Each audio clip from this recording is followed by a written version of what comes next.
서 13장 4절까지 말씀입니다. 고린도후서 12장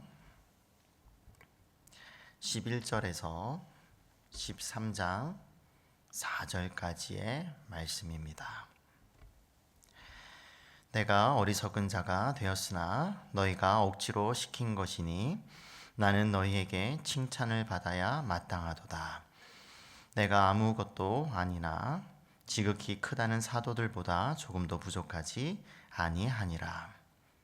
사도의 표가 된 것은 내가 너희 가운데서 모든 참음과 표적과 기사와 능력을 행한 것이라. 내 자신이 너희에게 폐를 끼치지 아니한 일밖에 다른 교회보다 부족하게 한 것이 무엇이 있느냐. 너희는 나의 이 공평하지 못한 것을 용서하라. 보라, 내가 이제 세 번째 너희에게 가기를 준비하였으나 너희에게 폐를 끼치지 아니하리라. 내가 구하는 것은 너희의 재물이 아니요 오직 너희니라. 어린아이가 부모를 위하여 재물을 저축하는 것이 아니요 부모가 어린 아이를 위하여 하느니라. 내가 너희 영혼을 위하여 크게 기뻐함으로 재물을 사용하고 또 내 자신까지도 내어 주리니 너희를 더욱 사랑할수록 나는 사랑을 덜 받겠느냐? 하여간 어떤 이의 말이 내가 너희에게 짐을 지우지는 아니하였을지라도 교활한 자가 되어 너희를 속임수로 취하였다 하니 내가 너희에게 보낸 자 중에 누구로 너희의 이득을 취하더냐? 내가 디도를 권하고 함께한 형제를 보내었으니 디도가 너희의 이득을 취하더냐? 우리가 동일한 성령으로 행하지 아니하더냐? 동일한 보조로 하지 아니하더냐? 너희는 이때까지 우리가 자기 변명을 하는 줄로 생각하는구나. 우리는 그리스도 안에서 하나님 앞에 말하노라. 사랑하는 자들아, 이 모든 것은 너희의 덕을 세우기 위함이니라. 내가 갈 때에 너희를 내가 원하는 것과 같이 보지 못하고 또 내가 너희에게 너희가 원하지 않는 것과 같이 보일까 두려워하며 또 다툼과 시기와 분냄과 당 짓는 것과 비방과 수군거림과 거만함과 혼란이 있을까 두려워하고 또 내가 다시 갈 때에 내 하나님이 나를 너희 앞에서 낮추실까 두려워하고 또 내가 전에 죄를 지은 여러 사람의 그 행한 바 더러움과 음란함과 호색함을 회개하지 아니함 때문에 슬퍼할까 두려워하노라. 내가 이제 세 번째 너희에게 가리니 두세 증인의 입으로 말마다 확정하리라.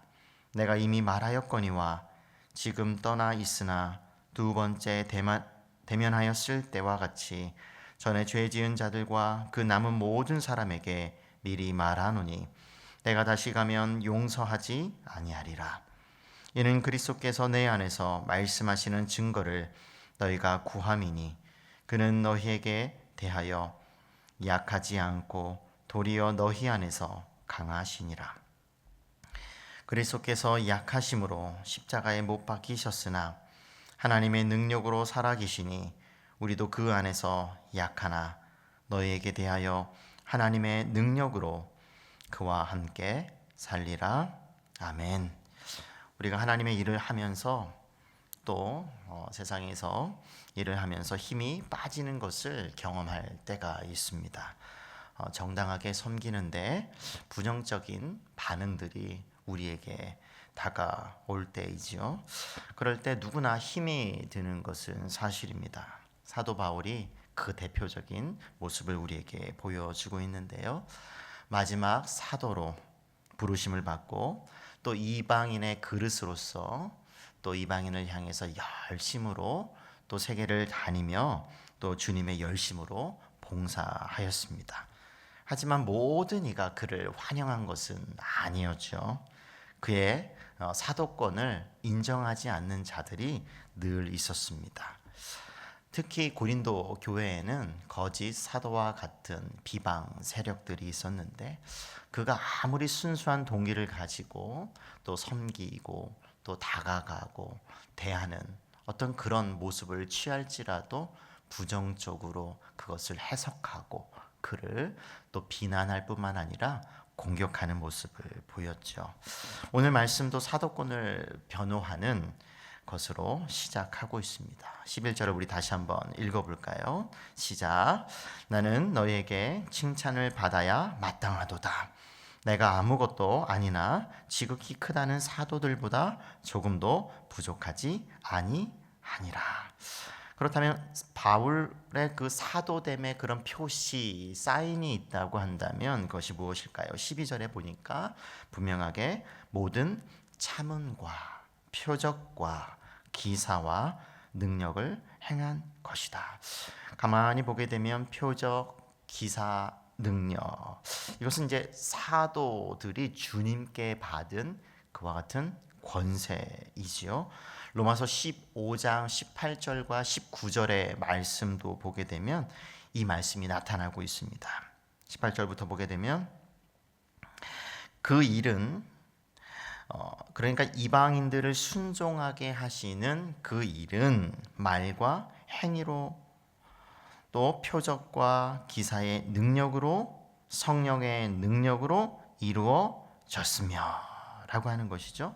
그 결과 내가 예루살렘으로부터 두루 행하여 일루리곤까지 그리스도의 복음을 편만하게 전하였다.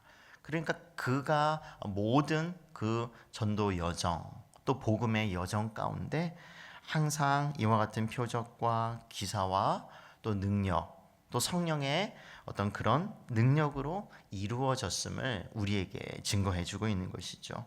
실제로 사도 바울이 이렇게 선교 여행, 전도 여행을 떠난 모습을 담고 있는 사도행전을 보게 되면 그가 행했던 표적과 기사가 자세하게 나타나고 있는데요.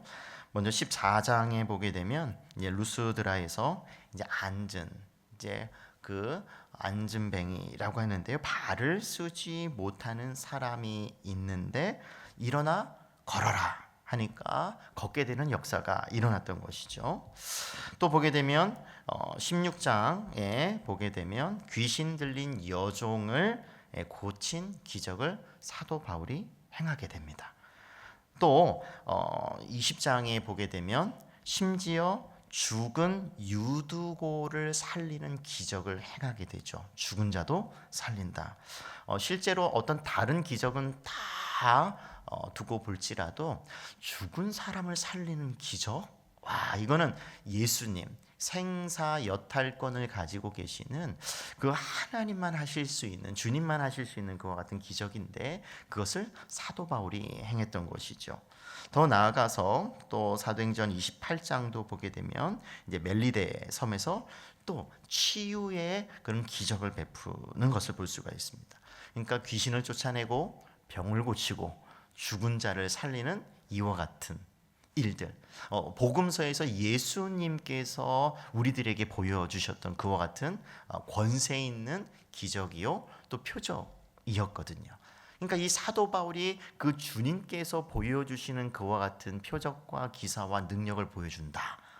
이것을 통해서 그가 진정한 예수님의 권세를 부여받은 그와 같은 사도이라는 것을 분명하게 보여준다고 하는 것이죠.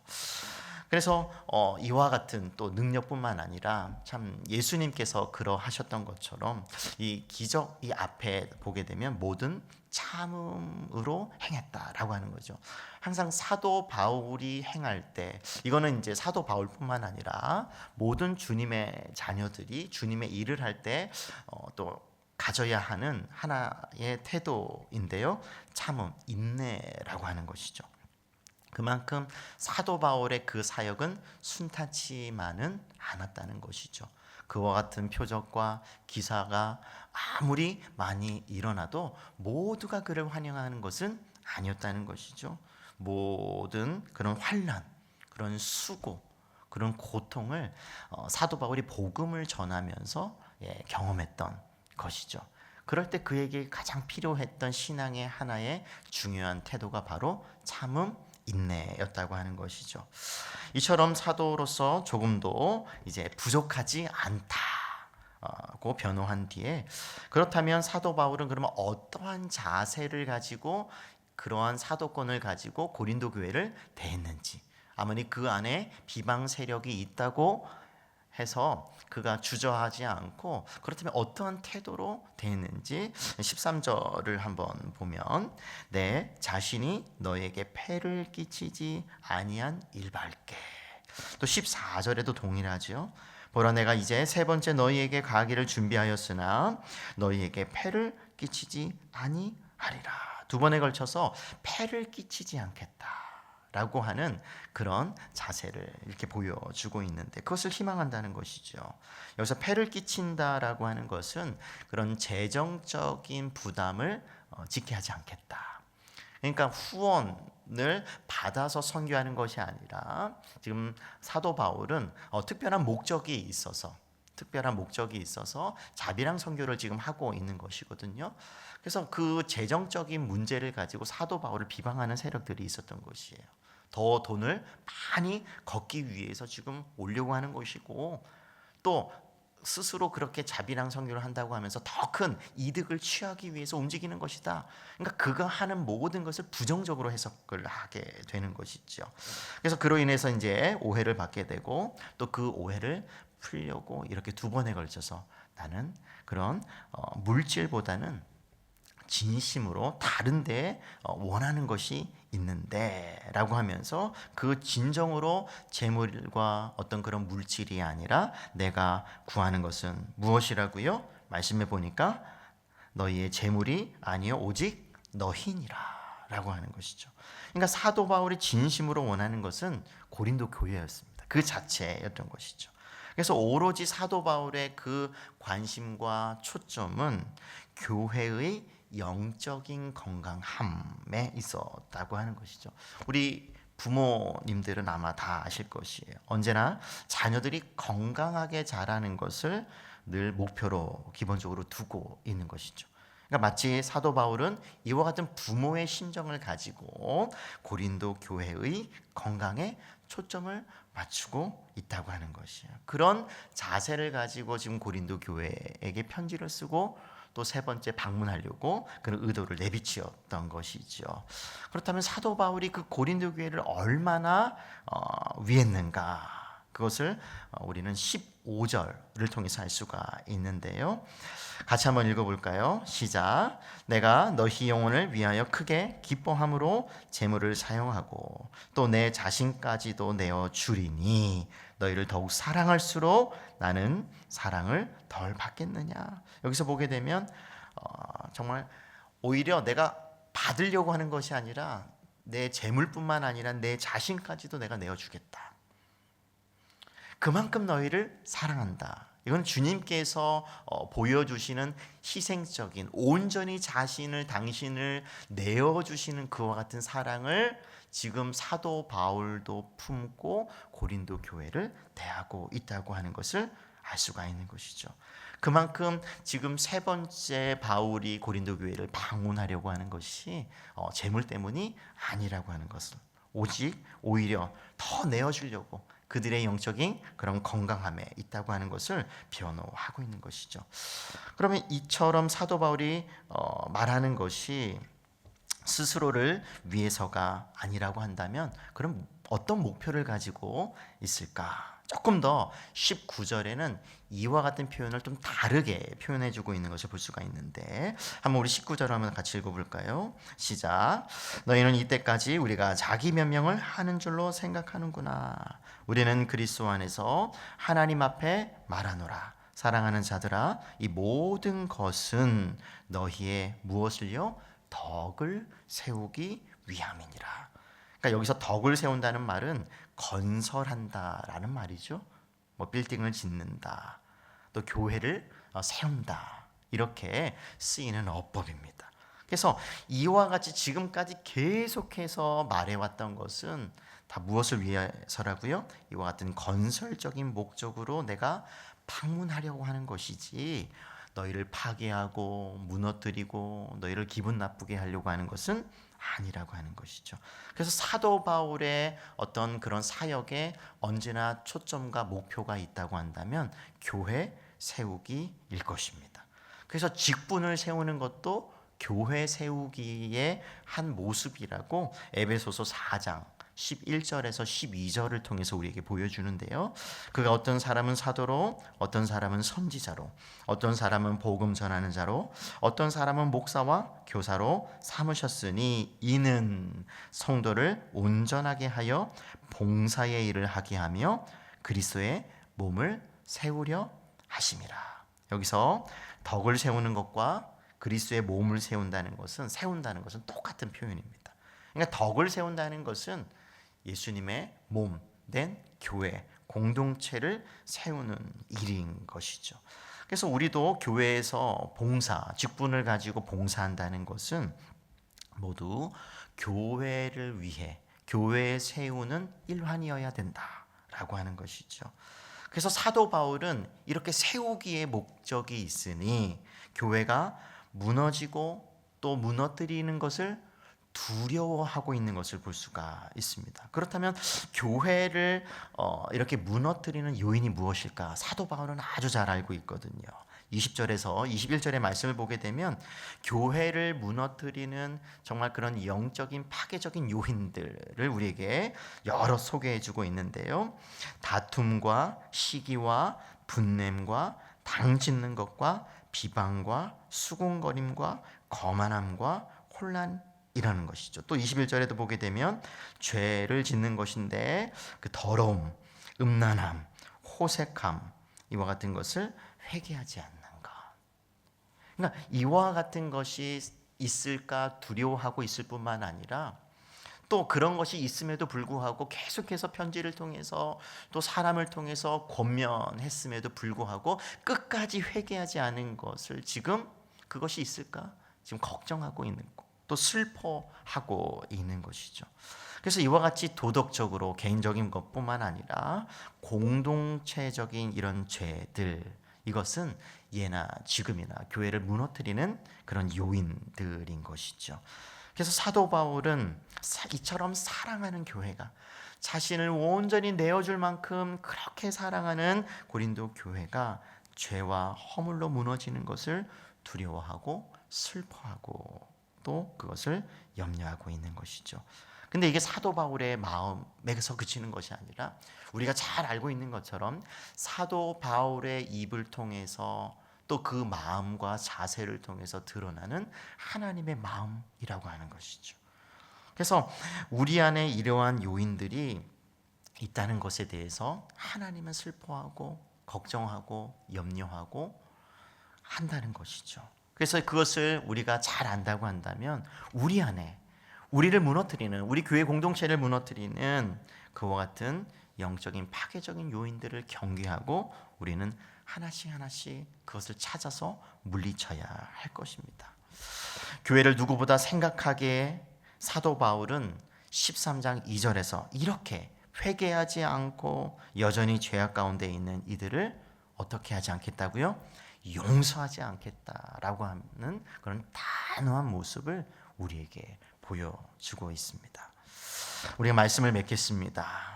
진심을 다한 사역에는 항상 티가 나게 되어 있습니다. 표가 난다는 것이죠.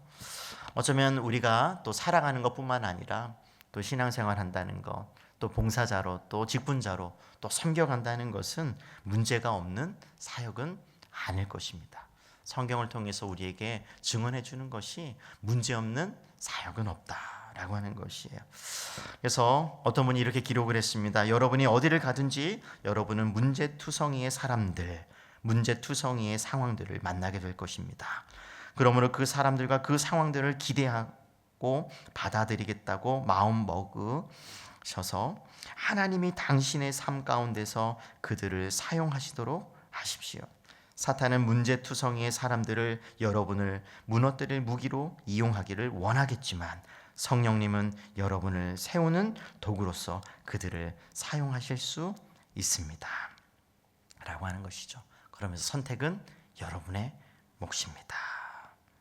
만일 여러분이 맡은 사역을 그만두지 않고 버티며 역사하실 하나님을 신뢰한다면 여러분은 놀라운 방법으로 하나님의 은혜를 경험하게 될 것입니다. 그리고 여러분은 더 나은 하나님의 일꾼이 될 것입니다. 그래서 끝까지 사도 바울이 우리에게 보여주었던 것처럼 모든 참음으로 또 하나님의 능력과 기사로 또 주님의 일들을 잘 감상하시면서 흔들리지 않는 어떤 그런 참된 교회의 모습. 그래서 우리 하누리 교회가 이와 같은 주님의 마음을 품은 또 귀한 일꾼이요 또 교회로 든든히 세워져 가기를 주님의 이름으로 축복합니다. 아멘. 우리 아까 불렀던 찬송가인데요, 우리 455장 통일 찬송가는 507장 우리 3절과 4절 부르신 후에 함께 기도하도록 하겠습니다. 찬송가 455장 통일 찬송가는 507장입니다. 가는 길 거칠고 험하여도 내 맘에 불편